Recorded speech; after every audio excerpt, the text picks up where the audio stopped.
is Robert Valencia. I'm also here for the Oslo Freedom Forum, and I'm a research fellow at the Council of Hemispheric Affairs in Washington, D.C., and I'm also based in New York. I do have a question for Mr. Nadelmann.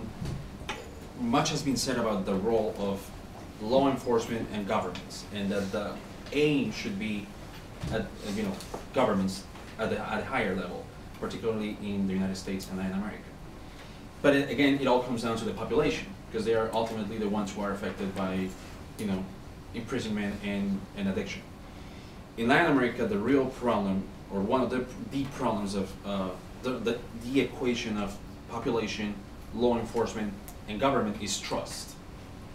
As you know, Jorge Castañeda, who's a famous Mexican intellectual, wrote in his book that the real problem of the Mexican society is the lack of trust of the population towards law enforcement and government. So my question is, do you think that the lack of trust of the population might represent a hurdle in the way you are trying to approach drug policy? So how could you upend the trust of the population since they don't trust in the government? And well, the answer really, the best way to look at the answer is to look at Colombia. What Colombia needed to do, right, was to invest in building up the rule of law, to invest in in the right institutions, in judges, in law enforcement who would not be corrupt. They needed to build trust. So long as the drug markets were incredibly dynamic, that limited the capacity to build up institutions in which the public could trust.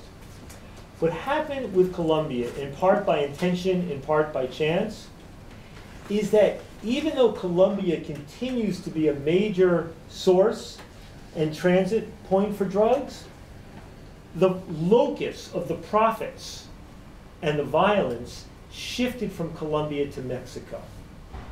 What happened was the Mexicans began to dominate. First, the Colombians used to traffic their drugs through the Caribbean. The U.S. cracked down in the Caribbean. The Colombians went through Central America and Mexico, paying the Mexicans. At some point, the Mexicans said to the Colombians, we'll take it from here, we'll dominate the profits into America. So the money and power shifted to Mexico. The Colombian gangs became relatively less powerful. It meant the capacity of Colombia to build up the institutions was that much greater because there was no longer as great a challenge.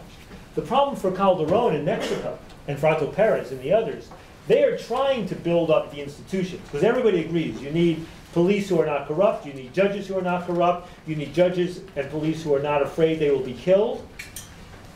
That needs to happen on one hand, but on the other hand, you need to reduce the power, the dynamism of this criminal force because that overwhelms it.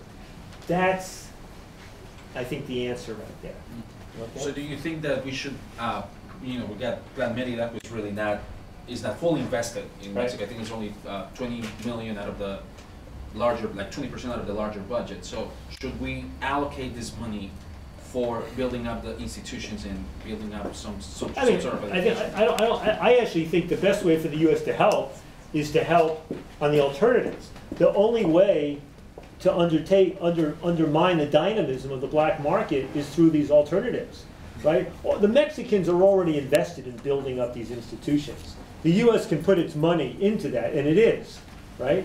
But it's a futile enterprise to some extent unless you're trying through policy reform to undermine the counterforce.